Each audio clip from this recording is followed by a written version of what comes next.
ओम ओम ओम.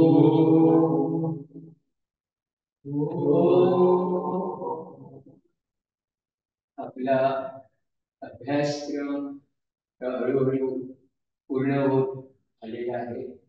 त्यामुळे आपण सगळ्यांना त्यांना अभ्यासक्रम कसा वाटला याविषयी त्यांच्याकडून प्रतिसाद मागवलेला आहे. त्याचा उद्देश गेल्या वेळी मी सांगितला, पार्टिसिपंट्सना सहभागी होणाऱ्यांना अभ्यासक्रम कितपत उपयुक्त वाटला हे समजून घेणं हा एक भाग आहे आणि त्यांचा प्रतिसाद विचारात घेऊन तो अभ्यासक्रम त्याच्यामध्ये काही बदल करायचे असते, काही नवीन विषय त्यामध्ये अंतर्भूत करायचे किंवा काही विषय त्याचं जे महत्त्व आहे त्याच्यावर कमी जास्त भर द्यायचा, या दृष्टीने कोर्सची पुनर्आखणी करणं याला हा प्रतिसाद उपयोगी पडणार आहे. प्रतिसाद लोकांचा यायला सुरुवात झालाय. ऑलरेडी माझ्याकडे काही प्रश्नावली घेऊन आलेले आहेत आणि पुढच्या आठवड्यापर्यंत सगळ्यांचा प्रतिसाद अपेक्षित आहे. त्यानुसार मग शेवटच्या दिवशी 25 आणि 26 फेब्रुवारीला आपण प्रत्यक्ष अभ्यासक्रमासाठी ज्यांनी नावनोंदणी केलेली आहे त्यांच्याशी प्रत्यक्ष संपर्क साधून त्यानुसार एक आपलं सगळ्यांचं सेशनही घेता येईल आणि व्यक्तिशः ज्यांना सगळ्यांना राहता येणं शक्य नाही आहे त्यांनी व्यक्तिशः त्यांच्या सोयीनुसार वेळ द्यावा म्हणून कळवलेला आहे. तर त्यावेळी प्रत्यक्ष त्यांना त्यांच्या शक्यतो सोयीनुसार भेटण्याचा प्रयत्न आहे. कारण जे विशेषतः नोकरी करणारे वगैरे आहेत ते किंवा गृहिणीला सुद्धा जी वेळ सोयीची पडेल त्याप्रमाणे यासाठी भेटणे शक्य होईल काय हे बघायचे प्रश्नावली अगोदर पाठवली म्हणजे पुढच्या आठवड्यात समजलं तर आपल्याला 25-26ला त्या प्रकारे हे करता येईल. गेल्या वेळी मी ह्या अभ्यासक्रमाच्या निमित्ताने फिलॉसॉफिकल साहित्य आत्मविद्येवरचं फिलॉसॉफिकल सोसायटीने प्रकाशित केलेलं साहित्य किंवा आपल्या मराठी फिलॉसॉफिकल फेडरेशनने प्रकाशित केलेले साहित्य याचा थोडक्यात गोषवारा घेतला. काही पुस्तकं अभ्यासक्रमाच्या सुरुवातीला आपण सांगितलेली आहे, त्याखेरीज अनेक पुस्तकं आहेत आणि त्याचा थोडक्यात गोषवारा म्हणण्यापेक्षा त्याचा उल्लेख नाही केला जास्त, फार काही त्याच्यावर सांगितलं नाही. पण आज थोडं त्यातले गेल्या वेळी मी सांगितलेले दोन महत्वाचे जे सोर्सेस आहेत आत्मविद्येच्या ज्ञानाचे, जे फिलॉसॉफिकल सोसायटीने लोकांच्या समोर आणले, म्हणजे एक HPBचे सिक्रेट डॉक्ट्रिन आणि दुसरं म्हणजे मास्टर्स बरोबर AP सिग्नेट आणि एमओ यांचा जो पत्रव्यवहार झाला किंवा इतरही काही फिलॉसॉफिस्टांचा त्याच्यामध्ये HPB आहे, CW लेक्विटर आहे, अॅनी बेझंट आहे, HS ऑलकॉट आहे आणि इतरही आहेत. तर हा जो पत्रव्यवहार आहे तो म्हणजे प्रत्यक्ष महात्म्यांना फिलॉसॉफी बद्दल काय वाटतं किंवा त्या संबंधी त्यांना लोकांना काय सांगायचं आहे हे समजून घ्यायला हा पत्रव्यवहार पुष्कळ येतो. सिक्रेट डॉक्ट्रिन बद्दल बोलायचं तर तो मी गेल्या वेळेला म्हटल्याप्रमाणे फिलॉसॉफिकल ज्ञानाचा आत्मविद्येचा मूल ग्रंथ आहे असं म्हणायला हरकत नाही. त्यापूर्वी त्यांनी आयसिस अनवेल हा त्याच स्वरूपाचा ग्रंथ लिहिला, पण त्यानंतर त्यावेळी त्या तशा नवीन होत्या, पण नंतरच्या काळात त्यांनी जे काही एकंदर संकलन केलं आणि त्याच्या आधारे जे लिखाण केलं त्याच्या जोडीला महात्म्यांच्याकडून त्यांना प्रेरणा मिळाल्यामुळे जे लिखाण त्या करू शकल्या, तसेच इतर फिलॉसॉफिस्टांच्या जसे तुकाराम वगैरे अशी त्यावेळची मंडळी होती ती त्यांच्याही ज्ञानाचा काही उपयोग करून घेतला.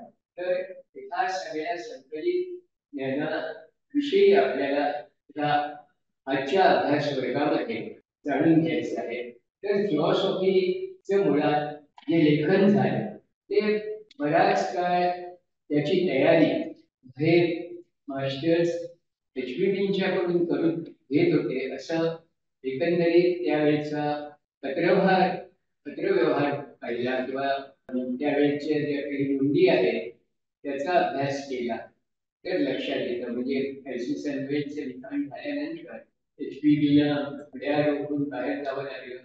त्यामुळे त्या काळात काही त्यांच्याकडून लिखाण होणं शक्य नव्हतं. नंतर त्या पुन्हा भारतात आल्या आणि त्यानंतरही म्हणजे 1884च्या अखेरीस त्या आल्या, 1885च्या अखेरीस परत गेल्या. तर ह्या दरम्यानच्या 1 वर्षाच्या काळामध्ये त्यांच्याकडून काही लिखाण झालं किंवा त्या दृष्टीने ह्या पुस्तकाची एकंदर रचना कशी असेल, त्यामध्ये कुठल्या प्रकारची विषयांची हाताळणी होईल वगैरे याविषयी बरेच एक प्रकारे चर्चा किंवा जसं पुढच्या भविष्य काळासाठी उपयोगी पडण्यासारख्या अनेक गोष्टी ज्या आतापर्यंत कधी मानवजातीला सांगण्यात आल्या नव्हत्या त्या सिद्धसंघाकडून लोकांपर्यंत द्यायच्या. त्याच्यासाठी सिक्रेट डॉक्ट्रिन हे महत्वपूर्ण माध्यम, अर्थात काय द्यावं आणि काय हातचं राखून ठेवावं आणि त्याच्याबाबतचा मोठा निर्णय होता. याच्या बाबतीत यांनी हे होतं हे सुरुवातीला IC सनवेलची एक सुधारित आवृत्ती असं त्याचं सुरुवातीला कल्पना होती. पण नंतर त्या बाबतीत असं ठरलं की हे वाचूनच दाखवतो तुम्हाला मी. काउंटेस वॉचमिस्टर यांचं हे काय. At this time, I learned little more concerning the secret doctrine than that it was to be a work far more voluminous than ISIS unveiled, that it would consist, when complete, of 4 volumes, and that it would give out to the world as much of the esoteric doctrine as was possible at the present stage of human evolution. म्हणजे आतापर्यंत म्हणजे त्यावेळी जी मानवी उत्क्रांती झाली होती त्यांना देण्यायोग्य असं जे ह्या गूढविद्येच्या रूपाने सिक्रेट डॉक्ट्रिनच्या माध्यमातून देण्यासारखं होतं त्याचे 4 खंड प्रकाशित करायचं असं त्यावेळी योजना होती त्यांच्या मनात होती. आणि तरी सुद्धा it will of course be very fragmentary असं त्यांनी म्हटलं. म्हणजे 4 व्हॉल्युम्स मध्ये दिलं तरी ते अगदी अंशात्मक अगदी थोडंसं असं फ्रॅगमेंटरी नॉलेज होतं. And there will of necessity be great gaps there. आणि त्याच्यामध्ये अनेक ठिकाणी पुष्कळ ठिकाणी तुम्हाला गॅप्स दिसतील. म्हणजे अनेक ठिकाणी लोकांची वाचकांची अभ्यासकांची ही तक्रार असते की ते असावं तसं सुसंबद्ध नाही. म्हणजे तुम्ही कंटिन्युअस ते वाचलं तर तुम्हाला ते अखंड त्याचं एकच विषयाची चर्चा झाली वगैरे असं वाटणार नाही. त्याच्यामध्ये गॅप्स आहेत वगैरे. पण ह्या ज्या गॅप्स आहेत त्याचा सुद्धा उद्देश असावा. कारण जिथं गॅप्स असतात तिथं माणसं विचारात पडतात आणि विचार करायला त्यांना प्रवृत्त केलं जातं. म्हणजे काही ठिकाणच्या गॅप्स ह्या आपण आपल्या अंतर्ज्ञानाने भरून टाकायच्या असतात. आणि पण ते अंतर्ज्ञान येणार कुठून? मग ते तुम्हाला तुमच्या अंतःप्रेरणेतून प्राप्त करावं लागतं. म्हणजे तुम्ही एक प्रकारे तुमची इन्साइट किंवा इंट्युशन ही विकसित होण्याच्या दृष्टीने तुमच्या स्वतःच्या विचारशक्तीला विवेकशक्तीला जो ताण द्यायला सुरुवात करता त्यातून ती शक्ती हळूहळू तुमच्यामध्ये विकसित होते. त्यामुळे सिक्रेट डॉक्ट्रिनच्या अध्ययनाच्या बाबतीत सुद्धा HVBने असं म्हटलेलं आहे की तुम्ही ती कंटिन्युअस पहिल्या पानापासून शेवटच्या पानापर्यंत वाचली पाहिजे, अभ्यासली पाहिजे असे काही नाही. तुम्ही ते पुस्तक उघडा, तुमच्या समोर येईल ते पेज वाचायला सुरुवात करा आणि त्याच्यावर चिंतन करा. म्हणजे चिंतन करणं हे त्याच्यात महत्वाचं, कारण ते समजलं नाही तरी समजत नाही म्हणून सोडून देऊ नका. तर ते समजण्यासाठी आवश्यक अशी जी एक चिकाटी लागते, ती चिकाटी तुमच्या या अध्ययनामध्ये येऊ द्या. म्हणजे तरच आपण आपल्या सुप्त क्षमतांचा वापर करायला हळूहळू तयार व्हायला लागतो. नाहीतर आपल्यामध्ये सुप्त क्षमता आहे हेच आपल्याला माहिती नसतं. त्यामुळे असे प्रयत्न करायला तुम्हाला उद्युक्त करणं, ह्याच्यासाठीच कदाचित त्या गॅप्स जाणून बुजून ठेवलेल्या असण्याची ही शक्यता आहे. But it will make main think and as soon as they are ready more will be given. त्यामुळे ज्या गॅप्स तुम्हाला आता दिसत आहेत त्या गॅप्स देण्याचं जे हेतू किंवा कार्य आहे ते ज्यावेळी पूर्ण होईल त्यावेळी more will be given to you असं म्हणजे. आणि एका ठिकाणी तरी असंही म्हटलंय की ह्या शतकासाठी आवश्यक एवढं ज्ञान याच्यातून दिलेलं आहे आणि ह्याचा खरा फायदा होईल तो याच्या पुढच्या शतकामध्ये होईल. म्हणजे तोपर्यंत मानवजात ही बौद्धिकदृष्ट्या तेवढी प्रगल्भ झालेली असेल आणि त्यांना त्या ज्ञानाचा प्रत्यक्ष उपयोग करण्याची क्षमता आलेली असेल आणि त्यावेळी यापेक्षाही अधिक प्रगत अशा लेखकाकडून किंवा ग्रंथकाराकडून त्याची निर्मिती केली जाईल वगैरे असं त्यांनी म्हटलेलं आहे. या ग्रंथात आता त्यांनी बरेच जी प्रिन्सिपल्स आहेत त्या प्रिन्सिपल्स बद्दल जास्त लिहिलेलं आहे. डिटेल्स तुम्हाला नंतर त्याच्या कॉमेंटरीमध्ये वगैरे दिसेल. नंतरचे जे लिखाण आहे अॅनी बेझंट म्हणा, लेडबेटर म्हणा, जॉफ्रे हॉडसन किंवा आपले जिनराज दास या अनेकांनी नंतर कॉमेंटरीज त्याच्यावर लिहिलेले आहेत. त्याच्यातून अधिक खुलासेवार असं किंवा ज्याला आपण वर्णनपर असं साहित्य बरेच आलेलं आहे. तर म्हणजे प्रत्यक्ष ज्ञान दिल्यानंतर त्या ज्ञानाचा उपयोग कसा करून घ्यायचा याच्या दृष्टीने जे लिखाण आहे ते जास्त नंतर झालेलं आहे. पण बेसिक जे आहे ते याच्यातून दिलेले आहे. विच विल नॉट चेंज, ते त्याचा तो आया म्हणून कायम राहील. That will not be until the next century when men will begin to understand and discuss this book intelligently. त्यावेळी लोक अधिक जाणतेपणाने ह्याची चर्चा करू शकतील. म्हणजे सुरुवातीच्या काळात एवढं झालं त्यापेक्षा आज आता ह्या सेंचुरीमध्ये किंवा काही त्यानंतरही एक सेंचुरी जाऊन दुसरी सेंचुरी झाली तर ही जी आहे ही एक प्रकारची उत्क्रांती आहे. उत्क्रांती या दृष्टीने आहे की दिस इज डेव्हलपमेंट ऑफ इंट्युशन. म्हणजे तर्कबुद्धीचा नुसता हा विकास नाही आहे किंवा जास्त माहिती गोळा करणं हा त्याचा उद्देश असण्यापेक्षा दिलेली माहिती जास्त खोलात जाऊन समजून घेणं आणि ती प्रत्यक्ष मानवी आचरणामध्ये आणि विकासाच्या दृष्टीने त्याचा उपयोग करून घेणं हा त्याचा उद्देश आहे. तो त्यातून सिद्ध होईल ही अपेक्षा आहे. हे दिसेल की it is to the elucidation of the teachings of that wisdom religion that the two volumes of the secret doctrines are devoted. याला ह्या टीचिंगना विस्डम रिलीजन असं म्हटलेलं आहे.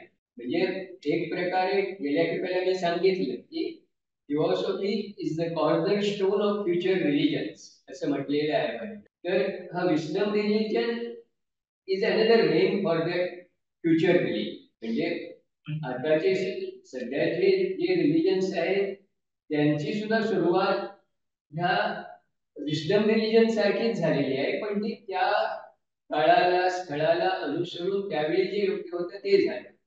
पण नंतरच्या काळात कालांतराने बरेचदा त्याचं मूळ स्वरूप लुप्त होऊन त्याला वेगळं स्वरूप प्राप्त होतं आणि त्याच्यातून खरी शिकवण बरेचदा लुप्त होते. म्हणून ती पुन्हा नव्याने लोकांसमोर आणण्याची जरूर भासते. तेव्हा नव्या युगात नव्या ठिकाणी नवा धर्म हा उदयाला येतो. तसा हा wisdom religion is the religion of the future. पुढच्या मानवजातीला उपयुक्त होईल अशा धर्मस्थापनेची ही सुरुवात आहे असं म्हणायला हरकत नाही. म्हणजे philosophy itself is not A religion. किंवा त्याचे त्यांनी म्हटले की philosophy is not A religion but religion itself. म्हणजे काय, रिलीजन ही संस्था म्हणून त्याच्याकडे बघू नका, तर रिलीजन ही संकल्पना काय आहे या दृष्टीने बघितलं तर इट इज रिलीजन इटसेल्फ. म्हणजे तो एक प्रकारे भविष्यकालीन धर्मांचा पाया म्हणता येईल की ज्याच्यावर धर्माची इमारत उभी राहील. तर ते पायाभरणीचं कार्य फिलॉसॉफीच्या रूपाने झाले असं म्हणता येईल. These truths are in no sense put forward as a revelation, nor does the author claim the position of the revealer of mystic lore.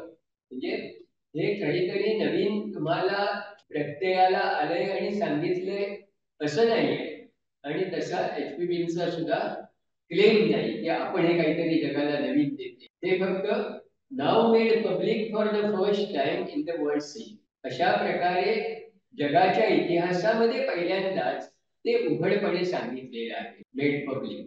पूर्वी सुद्धा ते सांगितलं जात होतं, पण ते खाजगीरित्या गुरु शिष्याला सांगायचे वगैरे अशा पद्धतीने ते होत. पण अशा प्रकारे जाहीरपणे in the form of a printed book किंवा ग्रंथ या स्वरूपामध्ये ते पहिल्यांदाच दिलं गेलं. His work is a partial statement of what she herself has been taught, supplemented in a few details only by the results of her own study and observation. म्हणजे त्यांना ते त्यांच्यापेक्षा जास्त वरिष्ठ अशा इतरांकडून, म्हणजे ते इतर हे ॲडव्हान्स डिसायपल्स असतील किंवा ॲडेप्ट्स सुद्धा themselves, त्यांच्याकडून त्यांना मिळालंय.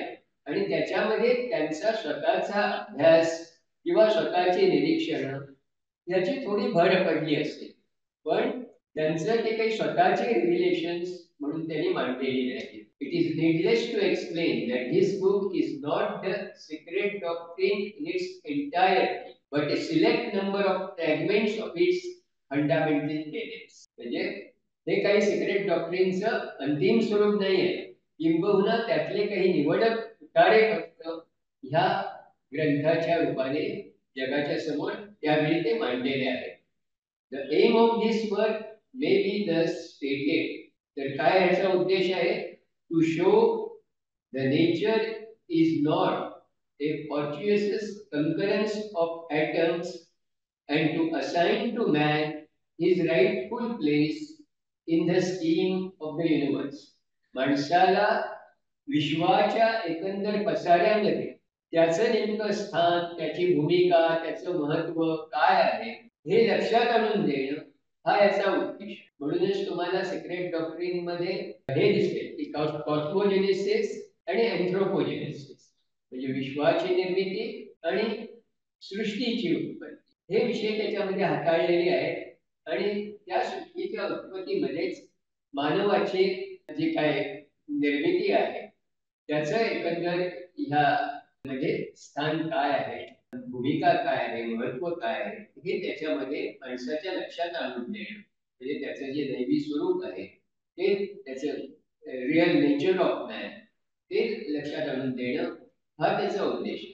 टू रिस्क्यू, दुसरा उद्देश काय? To rescue from degradation the archaic truth which are the basis of all religions. सगळ्या धर्मांचे जे त्याच्या मुळाशी असलेले ट्रुथ्स, आर्काइव ट्रुथ्स, सत्य, there is no religion greater than the truth असं म्हटलेलं आहे.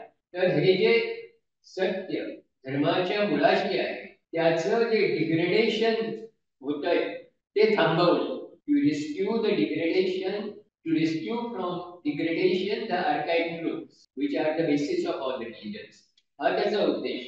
आणि काय? To uncover to some extent the fundamental unity from which they all sprang. ही महत्वाची बाब आहे, कारण आज धर्माच्या नावावरच जास्त तंटे बखेटे अभियुद्ध सुद्धा होत आहेत. हिंसाचार होतोय, हे त्यावेळी होत होतं, आजही होतोय. ह्याचं कारणच काय, की आपल्याला धर्माची खरी ओळख पडलेली आहे. धर्माचं जे बाहेरचं बाह्य अवलंबर आहे त्यालाच आपण धर्म आणि धर्मसंस्थापकांनी जे काय मानवतेसाठी सांगितलं केलं ते जणू काय जग विसरून गेलंय. तर त्याची आठवण करून देणं ही गरज आहे. म्हणजेच to bring to the notice of the people fundamental unity from which the religions of the world have sprang. तर ही पायाभूत अशी जी एकता आहे सर्व धर्मांची ती लोकांना समजली पाहिजे. To show that the occult side of nature has never been approached by the science of modern civilization. आणि शेवटचं महत्वाचं म्हणजे आजची जी विज्ञानाची प्रगती आहे आणि त्या प्रगतीतून जी आधुनिक संस्कृती उदयाला येते त्याच्यामध्ये अकल्ट साइड ऑफ नेचर, निसर्गाची ही जी गुह्य बाजू आहे ती कुठे दाखवण्यातच आलेली आहे. ती लोकांसमोर मांडणं हे त्याच्यामधलं महत्वाचा उद्देश आहे. म्हणजे विज्ञानाने जे ज्ञान झालंय ते ज्ञान सुद्धा अर्धवटच आहे.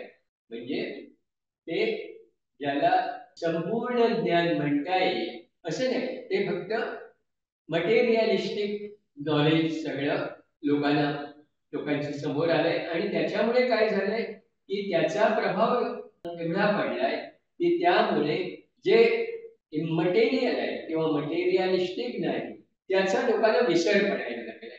त्यामुळे त्यांना त्याची आठवण करून देणं आणि आधुनिक संस्कृतीमध्ये जे अनिष्ट वळण लागतंय ते थांबवणं आणि माणसाला पुन्हा पूर्वीच्या मूल्यांची जाणीव करून देणं आणि ती मूल्य त्याच्या जीवनामध्ये रुजवणं, नवीन जीवनशैली प्रस्थापित करणं या उद्देशाने हे सगळं आलेलं आहे. हे समजून घेणं यासाठी आवश्यक आहे की सिक्रेट डॉक्ट्रिनचा आपण अभ्यास करू त्यावेळी त्याचे उद्देश काय आहे हे आपल्या लक्षात आलं पाहिजे. केवळ एक अवघड विषय समजून घेणं आणि पांडित्यपूर्ण त्याचं विवेचन करणं एवढ्या पुरता तो अभ्यास ते अध्ययन मर्यादित असला तर ज्या उद्देशाने ते लिहिलं गेलंय तो उद्देश सफल झाला नाही असं ठरेल. म्हणून ह्या गोष्टी समजून घेणं आवश्यक आहे. If this in any degree accomplish the writer is correct. आणि हे थोड्या प्रमाणात जरी होऊ शकलं तरी ह्या लिखाणाचा जो काही उद्देश आहे तो सफल झाला आणि त्या लेखकांचं समाधान झालं असं म्हणता येईल. It is written in the service of humanity. मानवतेच्या सेवेच्या उद्देशाने हे लिखाण झालेलं आहे. The future generations it must be जज फ्रॉम दॅट अँगल. म्हणजे पुढच्या पिढ्या ज्या येतील त्याच्यामध्ये ह्या ग्रंथाचं मूल्यमापन या दृष्टीने झालं पाहिजे आणि आपल्याला दिसेल की ह्या ग्रंथानंतर एकंदर मानवतेच्या विचारसरणीमध्ये जो बदल घडून आला, नव्या नव्या प्रकारचे केवळ विचार नव्हे तर त्या विचारानुसार नवीन नवीन संस्थांचा उदय झाला आणि ज्याने एकंदर जीवनाकडे पाहण्याची दृष्टी आणि जीवन मूल्य याच्यामध्ये आमूलाग्र बदल गेल्या 150 वर्षामध्ये झाल्या. अनेक प्रकारच्या राजकीय म्हणा, शैक्षणिक म्हणा, सामाजिक म्हणा, सगळ्या क्षेत्रामध्ये क्रांती व्हायला लागली. इव्हन विज्ञानाच्या क्षेत्रामध्ये वैज्ञानिकांना किंवा शास्त्रज्ञांना एक नवी दृष्टी यायला लागली. तुम्ही जर बघितला तर ह्या सिक्रेट डॉक्ट्रिनच्या काळानंतर जो अकल्ट केमिस्ट्रीचा परवा मी उल्लेख केला ते लिखाण सुद्धा त्याचा आपण परामर्श नंतरच्या सत्रामध्ये घेऊ. पण विज्ञानाकडे पाहण्याची एक नवीन दृष्टिकोन थिओसॉफीने दिला असं म्हणायला हरकत नाही. कारण जे ज्ञानेंद्रियांना समजतं तेच सत्य आणि विज्ञानाला त्यामुळे शास्त्रज्ञांनी ज्ञानेंद्रियांनाच एक प्रकारे जखडून ठेवलं आणि त्यामुळे जे ज्ञानेंद्रियांच्या मर्यादे पलीकडचं सत्य किंवा ज्ञान आहे ते समजून घ्यायला विज्ञानानेच एक प्रकारे स्वतःला प्रत्येक एक प्रकारे रोखून ठेवलं, तर हे जे काय शास्त्रज्ञांचं किंवा एकंदर शास्त्रीय समुदायाचं धोरण किंवा दृष्टी होती, ती बदलायला थिओसॉफीने एक प्रकारे विज्ञानाला भाग पाडलं असं म्हणता येईल. आणि त्या दृष्टीने आपण केमिस्ट्रीचं आपल्याला अध्ययन का करणं आवश्यक आहे हे मी नंतरच्या सत्रामध्ये सांगेन किंवा उद्या सांगेन. त्यानंतर ए मोस्ट इम्पॉर्टंट इंट्रोडक्टरी, ही इंट्रोडक्टरी सिक्रेट डॉक्ट्रीन ला लिहिलेली आहे HPDनी. त्याचं वैशिष्ट्य काय किंवा त्याचं उद्दिष्ट काय? The secret doctrine is declared to have been the universally diffused religion of the ancient and prehistoric world. इथं ह्या इंट्रोडक्टरी मध्ये त्यांनी जाहीर केलंय की विश्वभर ज्याची एक प्रकारे प्रसार वैश्विक वातावरणामध्ये जे सगळीकडे भिनलेलं आहे असं, आणि जे पूर्वीच्या सनातन आणि इतिहासपूर्व काळातल्या धर्मांची शिकवणीमध्ये जे आहे, far from being A mere treatise or a series of vague theories, ह्या नुसत्या अशा अनिश्चित किंवा निरर्थक अशा थिअरीज नाही. It's said to contain all that can be given out to the world in this century. ह्या शतकामध्ये लोकांना देण्यासारखं जे काय आहे असंच त्याच्यामध्ये आलेलं आहे. A prophetic statement is made to the effect that in century the 20th, म्हणजे त्यावेळची सेंचुरी ही 19वे शतक, तर ते इथे काय म्हटलंय, ए प्रॉफिटिक स्टेटमेंट काय म्हणजे ही भविष्यवाणी म्हणता येईल. Century the 20th, some disciple more informed and far better fitted may be sent by the masters of wisdom to give final and irrefutable proofs that there exists a science called Gupta Vidya. गुप्त विद्या, अक्वल्ट science काय आहे हे अधिक अधिकारवाणीने सांगू शकेल असे कोणाला तरी मानव जातीच्या त्यांना हे प्रगत ज्ञान देण्यासाठी पाठवलं जाईल, तसे याच्यामध्ये एक भविष्यवाणी त्या इंट्रोडक्टरी मध्ये सिक्रेट डॉक्ट्रीनच्या केलेली आहे. The 2 volumes only constitute the work of A pioneer who has forced his way into the well-nigh impenetrable jungle of the virgin forests of the land of the occult. Land of the occult. हे गुणविद्येचं जे प्रांगण आहे त्याच्यामध्ये virgin land म्हटलेलं आहे त्याला, म्हणजे आतापर्यंत त्याच्यामध्ये असा कोणी संचार केलेला नाही. तो ह्या निमित्ताने हे कदाचित पहिली पावलं असतील अशा प्रकारे. The commencement has been made to fail and uproot the deadly upasatries of superstition, prejudice, and conceited ignorance. अंधश्रद्धा म्हणा किंवा वेगवेगळ्या गैरसमजुती म्हणा, ह्या सगळ्या निपटून काढण्याचा याच्यामध्ये उद्देश. अज्ञान दूर करायचे, दडलेलं अज्ञान, conceited ignorance, so that these 2 volumes should form for the student a fitting prelude for volumes 3 and 4. 3 and 4 असे व्हॉल्यूम्स त्यांच्या मनात त्यावेळी जे होते तसे काय नंतर प्रत्यक्षात आले नाही. नंतर जे व्हॉल्यूम्स आले पण त्याचे सगळे विषय हे वेगळे आहेत. मुळात जे त्याच्या मनात जे होतं त्याप्रमाणे ते पुढचे आलेले. Until the rubbish of the ages is cleared away, तर काय म्हटलंय जे नंतर सगळं त्याच्यामध्ये आलं पूर्वीच्या धर्मांच्या याच्यानंतर, rubbish of the ages is cleared away from the minds of the philosophies to whom these volumes are dedicated. It is impossible that the more practical teaching contained in the 3rd volume should be understood. जे पुढचं हे practical teaching आहे, काही त्यांनी instructions वगैरे अशा स्वरूपात जे दिले ते नंतर पब्लिश झालेले आहे, which is more of practical nature.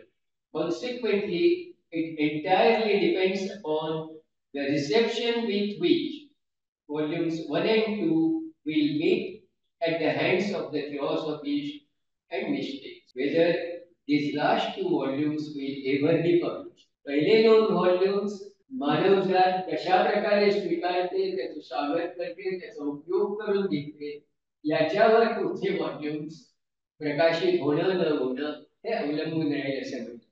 ज्या अर्थी ते झाले नाही, त्या अर्थी ज्या अपेक्षेने ते लोकांसमोर आणले होते, त्या अपेक्षांची पूर्ती झालेली नाही. आपल्याला ते अधिक सिरियसली, गांभीर्याने आणि खोलवर जाऊन त्याचं अध्ययन होणं आवश्यक आहे. मला वाटतं पहिले सत्र आपण HPB's मॅग्नम ओपस म्हणजे हा Secret Doctrine is intended to present a wholly coherent outline of an ageless doctrine. हे एजलेस आहे का? नवीन काही HPBने लोकांसमोर ठेवले असेल नाही. A system of thought based upon occult facts and universal truths. ही विचारसरणी आहे ज्याचा पाया काय आहे तर occult facts and universal truth. जे फॅक्ट्स आपल्या दृष्टीमध्ये नाही आहे, दृष्टी आड आहे, अदृश्य आहे, त्यालाच आपण occult म्हणतो. गूढविद्या का म्हणतो? कारण हे आपल्याला नेहमीच्या आपल्या तर्कबुद्धीने समजण्यासारख्या गोष्टी नाही आहेत. ह्या आपल्या नेहमी खळबळ माजलेल्या मनाच्या आधारे ह्या गोष्टी समजून घेण्यासारख्या नाही. त्याच्यासाठी आपल्याला त्याच्या पलीकडे गेल्या पाहिजे. Wherein a multitude of seemingly unrelated teachings and ideas are cleverly woven together to form a more or less coherent whole. Ideas तुम्हाला बरोबर अनरिलेटेड वाटतील. बऱ्याच ठिकाणी तुम्हाला त्याच्यामध्ये काहीतरी अंतर्विरोध आहे, एकमेकाशी जुळणाऱ्या नाही असं वाटेल, पण they are cleverly woven together to form a more or less coherent whole. पण ज्यावेळी हे सगळं तुम्ही साकल्याने समजून घ्याल त्यावेळी त्याचा एकमेकाशी असलेला संबंध आणि ते कसे सुसंगत आहे हे तुमच्या लक्षात येईल. The teaching of that system as a whole cannot be deducted from or found in any of the known exoteric religious or philosophical schools of ancient or more recent times. आणि हे जे आहे या शिकवणीचं वैशिष्ट्य ज्याच्यामध्ये तुम्हाला संपूर्णपणे हे समजून घ्यायची संधी आहे, ते तुम्हाला इतर धार्मिक शिकवणुकीच्या ह्याच्यात सापडणार नाही.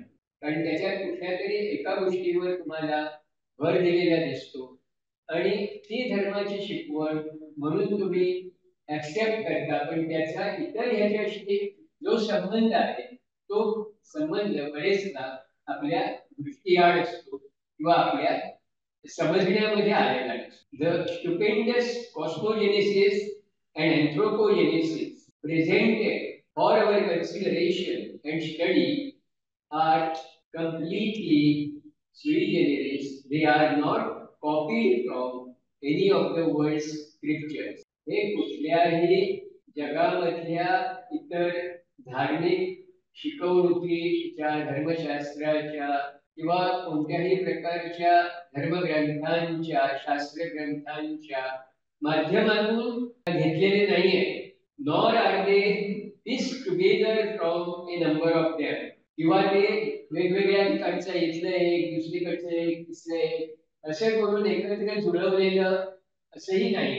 म्हणजे ते एकसंघ आहे, त्याच्यामधून एकसूत्रता आहे आणि ते एकजीव झालेलं असं तुम्हाला जाणून घेता येण्यासारखं. They challenge investigation as the most extraordinary literary problem of our age. Unless HPB's own explanation concerning their source is accepted, no other explanation is of the slightest value. त्यामुळे त्यांनीच HPBने ते कसं मांडलंय आणि त्याचं समाधानकारक विश्लेषण केलंय ह्याच्यावरच तुम्हाला ते शिकवणूक समजून घेणं.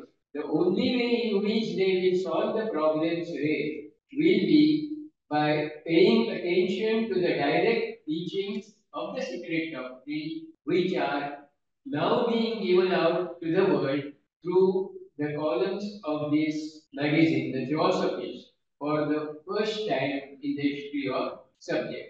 हे त्यावेळी Theosophist मधून ही माहिती म्हणजे पब्लिश व्हायच्या अगोदर जी प्रस्तावना त्याची इंट्रोडक्टरी दिली त्याच्यामध्ये हे दिले.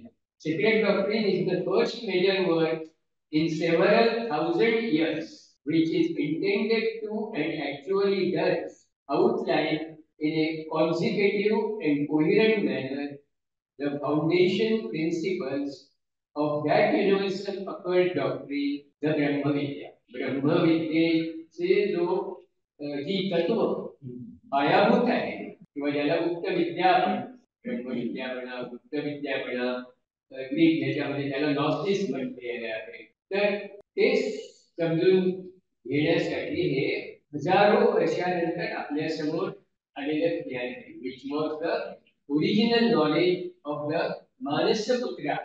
मानसपुत्र हा पुन्हा सिक्रेट डॉक्ट्रिन मधलाच शब्द आहे की त्यांनी ज्या वेगवेगळ्या कॅटेगरीज दिलेल्या आहेत त्याच्यामधल्या ह्या वेलस ग्रहावरून आलेले जे हे होते सनत कुमार वगैरे त्यांचा उल्लेख त्या ठिकाणी त्यांनी केलेला आहे.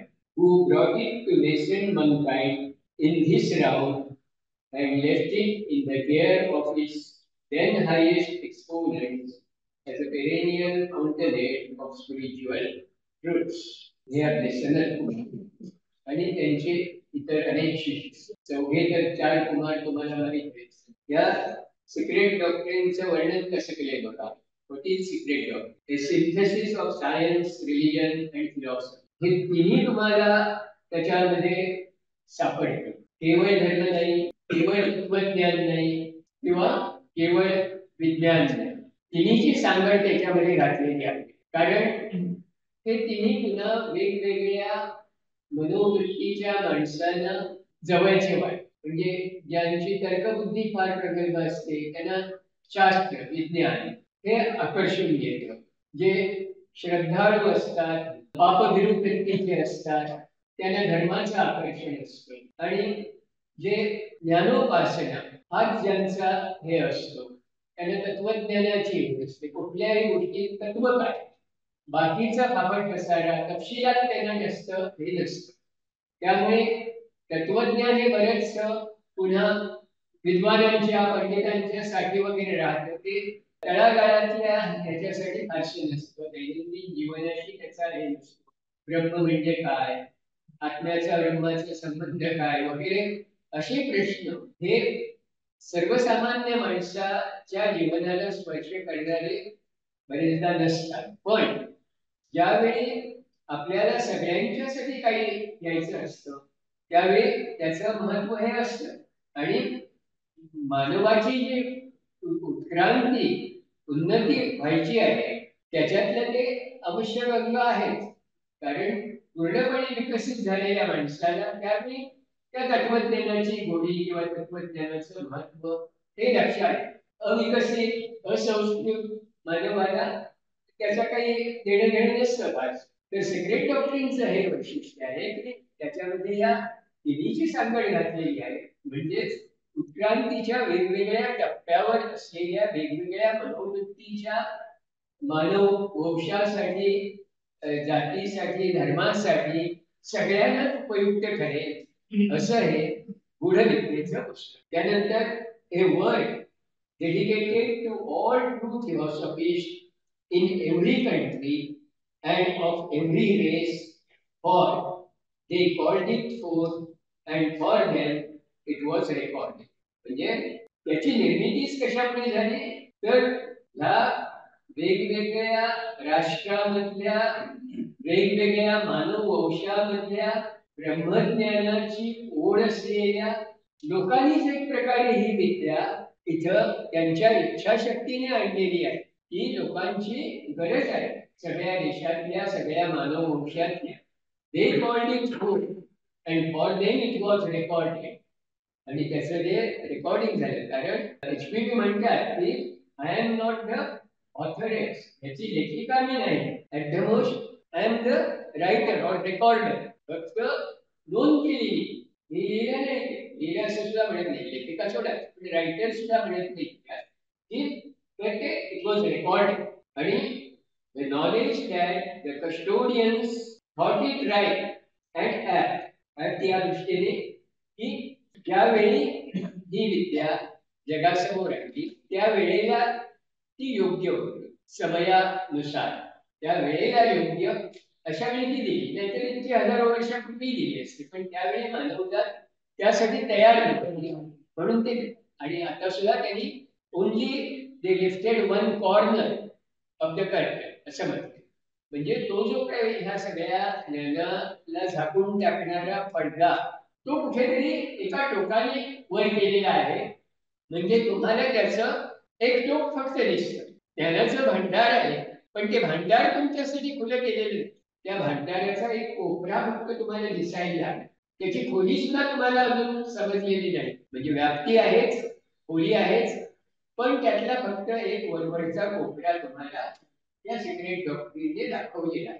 To reveal to the world so that it could help the furthering of cosmic उद्देश काय तर आता ज्या उत्क्रांतीच्या अवस्थेला मानवजात आलेली आहे त्या अवस्थेतून पुढच्या टप्प्याला जाण्यासाठी जी मोमेंटम गती देणं आवश्यक आहे ती देण्यासाठी आहे आणि म्हणून त्याच्यामध्ये एकमेकांनी हे म्हटलंय की Secret Doctrine doesn't lead you to the truth but shows you the way to the truth म्हणजे मार्ग दाखवते तुम्हाला मार्गाच्या अखेरीला नेऊन सोडत नाही तो फार पुढचा पल्ला आहे गाठायचा तुम्हाला आत्ता कुठे सुरुवात करताय या मार्गावर त्या दृष्टीने ह्या अध्ययनाकडे आपल्याला पाहिलं पाहिजे त्याच्यामध्ये त्यांनी जे प्रोएम म्हणून दिलं इंट्रोडक्टरी मला तुम्हाला सांगितलं तसं प्रोएम म्हणून दिलंय आणि समिंग अप म्हणून दिलं प्रिलिमिनरी नोट्स आहेत आणि कन्फ्युजन्स तर हे सगळं वाचलं पाहिजे कारण वेगवेगळ्या टप्प्यावर हा ग्रंथ कसा विकसित होत गेलाय आणि त्याने काय साध्य करायचं आहे हे टप्प्याटप्प्याने आपल्या क्षमतेच्या क्षितिजावर उगवणाऱ्या एखाद्या नव्या तारकेसारखं ते आहे म्हणजे आपल्या ज्ञानामध्ये त्याच्यामुळे हळूहळू भर पडते आणि आपलं अंडरस्टँडिंग वाढतं आपली गूढ गोष्टी गुह्य गोष्टी समजून घेण्याची क्षमता वाढली द स्टॅन्झाज ऑफ द झॅन हा त्याचा मूळ ग्रंथ आहे ज्याच्यावरून आणि त्याची भाषा सुद्धा वेगळी आहे सिंधार नावाची ती भाषा आहे की ह्या सिद्धसंघाच्या लोकांमध्ये प्रचलित असलेली पूर्वीची जुनी भाषा आहे त्याला म्हणजे आपल्या दृष्टीने तर ती संस्कृतपेक्षाही वेगळी आहे आणि त्याच्यापेक्षाही जुनी आहे तर त्याच्यामध्ये ती भाषा त्यातले सिम्बॉल्स वगैरे हे समजून घेतल्याशिवाय ते ज्ञान होणार नाही हे आता इंग्रजीमध्ये त्याचं केलेलं तुम्हाला वाचता येईल पण मूळ ओरिजिनल जे आहे ते फक्त त्या त्यांच्याकडे सिद्ध संघाच्या त्यांच्या संग्रहालयात वगैरे तिकडेच त्याची प्रिझर्व केलेली आहे The standard of the Zen and occult commentaries thereto form the core of the text. Cosmogenesis part has 7 verses, further divided into 53 श्लोक.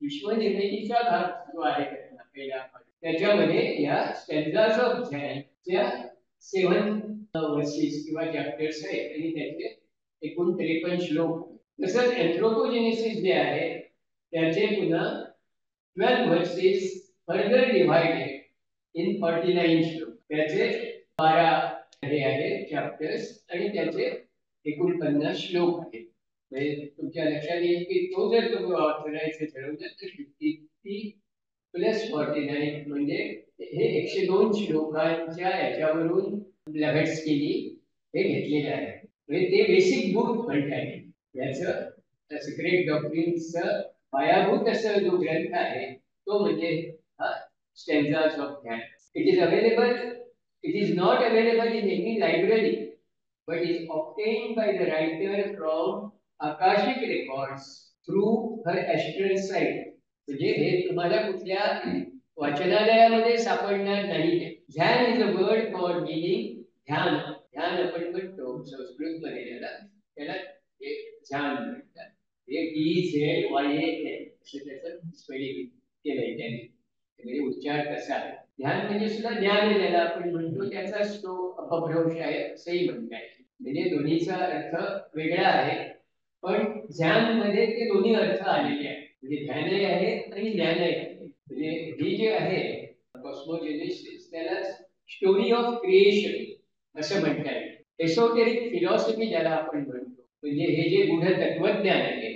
एसोटेरिक आणि एक्झोटेरिक असे दोन शब्द आहेत. एक्झोटेरिक म्हणजे धर्माला उद्देशून बरेचदा हे वर्णन केलं जातं. एक्झोटेरिक रिलिजन म्हणजे सर्वसाधारणपणे आपण जो आचरतो धर्माचरण ज्याला आपण म्हणतो, त्याच्यामध्ये वेगवेगळ्या प्रकारचे विधी येतात, कर्मकांड आहे. सो दॅट इज एक्झोटेरिक रिलिजन किंवा बाह्य धर्माचं बाह्य स्वरूप. एसोटेरिक म्हणजे त्याचा आंतरिक भाग असं म्हणतात. म्हणजे खरोखर त्याचा उद्देश काय, त्याने काय साध्य करायचं हे समजून घेण्यासाठी धर्माचं मूळ शिकवण तत्वज्ञान हे लक्षात आलं. त्याला एसोटेरिक फिलॉसॉफी असं म्हटलं जातं. That is occult doctrine. तर त्याच्यावर ह्या जास्ती कॉमेंटरीच्या स्वरूपात त्याचा अभ्यास होतो. कारण आपल्याला काय त्यांचा जो ध्यान समजून घेणं हे कसं अवघड आहे, म्हणजे म्हणून त्याच्यावरच्या कॉमेंटरीज समजून घेणं हे अधिक सोपं. What is already available with the published and available records of science, philosophy, and religion in support or in opposition to this is narrated. The purpose of the study is to reach out and find the truth. त्याला find out the truth म्हणजे सत्यान्वेषण असं म्हटलेलं आहे. म्हणजे सत्य शोधून काढणं. हा that is the purpose of the study. This needs the collaboration of science, religion and philosophy. आणि हे केव्हा शक्य होतं, तुमचा ह्या तिन्हीचाही अभ्यास पाहिजे. केवळ यातल्या एकावर तुम्ही विसंबून राहिला तर तो अभ्यास हा एकांगी ठरतो. म्हणून आपले जे ऑब्जेक्ट आहे, सेकंड ऑब्जेक्ट, ते ह्याच्यावर आधारित आहे. फिलॉसॉफिकल ते study of comparative religion, science and philosophy. तर त्यामुळे काय होतं की सत्यान्वेषण, सत्य शोधून काढायला हा सर्वांगीण व्यापक असा अभ्यास उपयोगी पडतो. The three being the distinct approach roads to the truth. हे मार्ग वेगवेगळे आहेत, पण मार्ग वेगळे असले तरी ते एकाच सत्याकडे घेऊन जाणारे.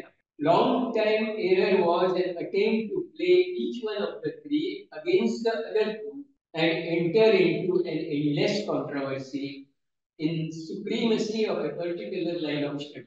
पण हे सत्य न ओळखल्यामुळे लोक यातल्या कुठल्या तरी एकाचा अभ्यास करतात आणि तोच स्वीकारतात आणि इतर दोन राहिलेले त्याच्याप्रमाणे सांगत नाही, म्हणून वादविवाद करतात, विरोध करतात, भांडण बसतात आणि त्याच्यामुळे खऱ्या ज्ञानापर्यंत पोहोचतच नाही. म्हणजे हा फिलॉसॉफिकल अप्रोच पण लक्षात की philosophy appeals you to study all. कुठल्या तरी एकाचाच एकांगी अभ्यास करून तिथे थांबू नका. पहिल्यांदा तुम्हाला जे आवडतं ते करा. पहिल्यांदा तुमचा स्वतःचा धर्म समजून, नंतर इतरांचे धर्म समजून घ्या. त्याच्यामध्ये काय सारखेपणा आहे तो ओळखा. त्याच्यामध्ये विरोध तुम्हाला दिसेल, तो विरोध बाजूला ठेवा, कारण तो एक्झोटेरिक रिलिजनचा भाग. त्याच्यामध्ये जे साम्य आहे, एकवाक्यता आहे, तो म्हणजे एसोटेरिक रिलिजन. तो समजून घ्या. त्याच्या जोडीला विज्ञान समजून घ्या, तत्वज्ञान समजून घ्या. म्हणजे तुम्हाला विज्ञान धर्माच्या विरोधात नाही, तत्वज्ञान धर्माच्या विरोधात नाही, हे तिन्ही आपल्याला एकाच सत्याकडे नेतात. हे हळूहळू समजायला लागेल. म्हणजे तुमची विचारशक्ती जशी वाढत जाईल तसं तसं तुमचा दृष्टिकोन व्यापक होत जाईल. संकुचितपणा जातो, आग्रहीपणा जातो आणि सर्वसमावेशकता येते. सहनशीलता वाढीला लागते, दुसऱ्याला समजून घेण्याची वृत्ती वाढीला लागते. आणि हे सगळं आवश्यक आहे जर आपल्याला खरोखर मानवजातीची प्रगती साधायची असेल. आपण जर एखाद्या विशिष्ट जातीला, धर्माला, कम्युनिटीला, तत्वज्ञानाला, विज्ञानाच्या एखाद्या शाखेला असं कुठेतरी चिकटून बसलो तर आपण जास्त संकुचित होतो, स्वयंकेंद्रित होतो, अहंकारी होतो. हे टाळलं पाहिजे आणि त्याच्यासाठी आपलं अध्ययन व्यापक झालं. म्हणजे सिक्रेट डॉक्ट्रिनचा हाही एक उपयोग आहे की आपण आपला केवळ माहितीच्या दृष्टीने प्रगती करत नाही, तर आपलं अंडरस्टँडिंग, समज, जाणीव ही वृद्धिंगत होते, वाढते, सर्वसमावेशक होते. आपण एक्सक्लुझिव्ह असतो ते इन्क्लुझिव्ह व्हायला लागतं. एक्सक्लुझिव्ह म्हणजे काय? तर हा हा माझ्या धर्माचा, तो दुसऱ्या धर्माचा, ते दुसऱ्या धर्माच्याला आपल्या, हा माझ्या जातीचा, तो दुसऱ्या जातीचा, हा मराठी, तो गुजराती, म्हणजे प्रत्येक ठिकाणी भेद बघायचे आणि एक्सक्लूड करायचं. जे माझ्यापेक्षा वेगळं आहे ते बाजूला काढ.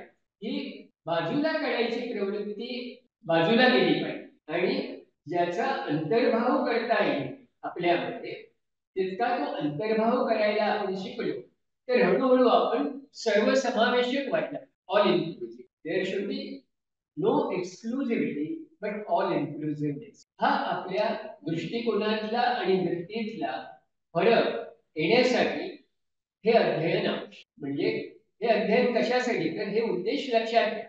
हे उद्देश डोळ्यासमोर ठेवून आपण हे अध्ययन केलं तर त्याचा आपल्याला अपेक्षित असा फायदा होऊ शकेल. नाहीतर फक्त माहिती एक क्लिष्ट ग्रंथ आपण समजून घेतला एवढ्या पुरतं त्याचं समाधान राहील. पण ह्या अभ्यासामुळे त्यांनी असंही म्हटलं की तुम्ही जे समजत नाही त्याच्यावर जितकं चिंतन करा, त्याच्यामध्ये जितकं खोलवर जायचा प्रयत्न करा, तितकं तुमच्या सूक्ष्मात जाण्याच्या शक्ती ह्या हळूहळू उमलत जातात. आपल्या मेंदूच्या वर ज्या वेगवेगळ्या प्रकारच्या रेघा असतात, they are the channels created by the thought. आपण एका विशिष्ट विचारसरणीमुळे त्या लाईन्स निर्माण केलेल्या असतात. त्यामुळे त्याला सुसंगत असं जे असतं ते आपल्याला पटतं, त्याला विसंगत जे असतं ते आपल्याला पटत नाही. म्हणून काही गोष्टी आपण चटकन स्वीकारतो, काही गोष्टी आपण चटकन नाकारतो. हे सुद्धा आपले एक प्रकारचं व्यंग आहे, विकृती आहे किंवा मर्यादा आहे. त्या मर्यादा आपल्याला दूर करायच्या असतील तर आपल्या विरोधात बोलणाऱ्याचं सुद्धा ऐकायची आपली तयारी करतो. तो आपल्या विरोधात आले म्हणून निंदकाचे घर असावे शेजारी, असं म्हटलंय संतांनी. का? कारण जो आपली स्तुती करतो त्याचं ऐकायला आपण नेहमीच तयार असतो. कारण कोणीतरी आपल्याला झाडावर चढवत असतो, पण कोणीतरी पायघडी तुटवत असला तर आपण सहन थोडंच करणार. पण तो तसं का करायला प्रवृत्त होतोय हे समजून घेण्यापुरतं तरी आपल्याकडे ओपन माइंडेडनेस असावा. म्हणजेच दुसऱ्याचं ऐकून घेण्या इतकी सहनशीलता निदान आपल्यामध्ये असेल. रसग्रहण करण्याची क्षमता हा त्याच्यानंतरचा भाग आहे. म्हणजे त्याच्यात तो खरं बोलतोय, मग माझा अपमान करत असला तरी अपमान बाजूला ठेवून ते खरं मला समजून घेतलं पाहिजे, ही वृत्ती बरीच पुढची आहे. पण निदान बोलतोय बोलू दे, निदान कानावर पडतंय ऐकू दे, आपल्याला येणारा राग आवरून तेवढं करता आलं तरी ती पहिली पाहिजे. त्यामुळे अभ्यास करताना सुद्धा जे आपल्याला पटलंय तेवढंच स्वीकारायचं, जे पटत नाही ते स्वीकारायचं नाही, ही वृत्ती ओपन माइंडेडनेस दाखवते. ह्याचा अर्थ असा नव्हे की न पटलेलं सुद्धा तुम्ही स्वीकार, पण न पटलेलं ऐकून घ्या. बी काम अँड क्वाइट अँड लिसन. कारण काम अँड क्वाइट असल्याशिवाय तुम्ही लिसन करू शकत नाही. तुमच्या कानावर पडेल पण तुमच्या आत शिरणार नाही. हिअरिंग आणि लिस्निंग मध्ये तो फरक आहे. कानावर पडतं ते ऐकू येतं, पण ते समजत नाही बरेच, ते जातं. या कानाने आलं त्या कानाने गेलं असं आपण म्हणतो, तसं जात नाही, पण ते कानाच्या पडद्यावरूनच बाहेर गेल्यासारखं. तर ती आपली रिसेप्टिव्हिटी ही महत्वाची आहे आणि त्याच्यासाठी सायलेन्स, सहनशीलता ही पाहिजे. आणि जमलं तर ते अप्रिशिएट करायचं. म्हणजे if we are really keen about truth, तर ह्या प्रकारच्या मनोवृत्ती आपल्याला असणं आवश्यक आहे. आणि ते ह्या अध्ययनाच्या माध्यमातून आपल्याला हळूहळू आपल्यामध्ये आणल्या पाहिजेत आणि विकसित केल्या पाहिजेत. म्हणून अवघड गोष्टींचं अध्ययन ते नकोसं वाटतं. आपल्याला एखादं कॉमिक्स, एखादं नॉव्हेल, एखादं हलकं फुलकं वाचन हे चटकन आपण त्याच्याकडे वळतो. कारण तिथं मनाला कुठेतरी आराम देणं, विश्राम घेणं, रिलॅक्स होणं, ताणतणाव घालवणं, एवढा वरवरचा उद्देश असतो. त्यामुळे उपाय सुद्धा वरवरचेच असतात. पण जिथे आपल्याला काहीतरी सखोल साध्य करायचं, we should go right down to the foundation, basic, मूळ पाया जिथे आपल्याला घडवायचा आहे, तिथं आपल्याला सखोल जाण्याशिवाय पर्याय नसतो. आणि त्याची सुरुवात सखोल विचाराने, कुठल्याही गोष्टीकडे गांभीर्यतेने पाहणं. आणि जरी ते त्रासाचं वाटलं तरी सुद्धा तो एक एसेन्शियल एक्झरसाइज समजून करणं. साधा व्यायाम करायचं झाला तरी पुष्कळदा नको वाटतं, कुठेतरी पाठीत भरेल, मान दुखावेल, अमुक तमुक या बरेच त्या नेहमी तक्रारी असतात. तमोवृत्ती आपली नेहमी आपल्याला त्या दृष्टीने सुरुवातीला विरोध करत असते. सकाळी उठायचं म्हटलं तरी होत नाही बघा, पडून राहावं तसंच असं वाटतं. तमोवृत्ती आहे ती. हे ज्यावेळी आपण ओळखायला लागतो त्यावेळी आळस झटकून कामाला लागले हे सोपं जातं. म्हणजे ते सुद्धा ज्ञान होणं आहे. स्वतःचा तमोगुण ओळखणं ही ज्ञानाची सुरुवात आहे. नाहीतर आपण अज्ञानातच राहतो आणि त्या अज्ञानाला ज्ञान म्हणून बोलणारच राहतो असं बरेचदा वाटतं. ते ज्ञान नसतं, ती माहिती असते. Wisdom is different from knowledge. त्या तर या प्रकारे आपण अध्ययन करताना ज्ञानपिपासू व्यक्ती जर जोपासायची असेल तर आपल्याला एक प्रकारचं हार्डवर्क करणं आहे. मानसिक दृष्ट्या हार्ड. जसं आपण शारीरिक कष्ट केल्याशिवाय आपले स्नायू डेव्हलप होत नाही, तसंच मन सुद्धा आपलं मानसिक गोष्टी कष्टसाध्य असल्या तरी केल्याशिवाय मनाचं सामर्थ्य वाढत नाही. तर हे या अध्ययनातून शिकण्यासारखी गोष्ट आहे. The purpose of the study is to search out and find the truth. हे बघा सांगितलं. His work I dedicate to all true theosophies in every country and of every race, for they called it forth and for them it was recorded. हे मला मी सांगितलं. हे कोणासाठी आहे हे एक सांगतो. Thinkers and intellectuals who are awaiting their intuitions to open. विचारवंत जे आहे, जे बुद्धिवादी आहे, पण ज्यांना आपली अंतर्दृष्टी विकसित व्हावी. इंट्युशन, ट्युशन आणि इंट्युशन. ट्युशन म्हणजे आपण बाहेरून जे शिकतो ते ट्युशन. इंट्युशन म्हणजे आपलं आपण आपल्या अंतरंगातून शिकतो ते इंट्युशन. म्हणजे ज्यांना इतरांच्याकडून सगळ्या गोष्टी समजून घेण्याऐवजी स्वतःच आपल्याला ते समजलं पाहिजे असं वाटतं. They are the persons who are keen to develop their intellect. तर अशा विचारवंत बुद्धिवादी लोकांसाठी हा ग्रंथ उपयुक्त ठरेल. To open up their intuition. Those who are meaningfully inquisitive to know the history of evolution. Evolution ची प्रक्रिया समजून घेणं का आवश्यक आहे की आपण कोणत्या स्थितीतून आजच्या स्थितीला येऊन पोहोचलो हा इतिहास, आणि ह्या स्थितीतून आपण कोणत्या स्थितीला जाऊन पोहोचणार आहोत हा भविष्यकाळ. याचं समग्र ज्ञान होण्याच्या दृष्टीने हे आवश्यक. Who are inquisitive to know the history of evolution as relevant to man. माणसाला हे का संयुक्तिक आहे की त्याच्या पुढच्या प्रवासाला त्याने मागे काय प्रवास केला, त्या प्रवासात त्याला कुठली शिदोरी घेऊन पुढे जायचं आणि किती दूरवरचा पल्ला गाठायचा आहे, हे सगळं जर ध्यानात आलं तर त्याला त्याचा प्रवास एक प्रकारे नियोजनपूर्वक कुठेही न अडखळता, न पडता, न थांबता अखेरपर्यंत चालू ठेवता येईल. त्यानंतर readers both in the East and the West who are so neck deep in materialism and who are ready to run astray from the right path. आजच्या काळाला हे जास्त लागू, कारण सगळे लोक जास्त भोगवादी किंवा मटेरियलिस्ट आजचा विचार करतात. आज मला याच्यापासून काय फायदा होतो, मला काय सुख मिळणार आहे, किंवा माझं कुठलं दुःख मला टाळता येईल, एवढा स्वार्थी आणि तात्कालिक संकुचित विचार करणाऱ्या वाचकांसाठी हे उपयोगी पडेल. Who are so neck deep in मटेरियलिझम.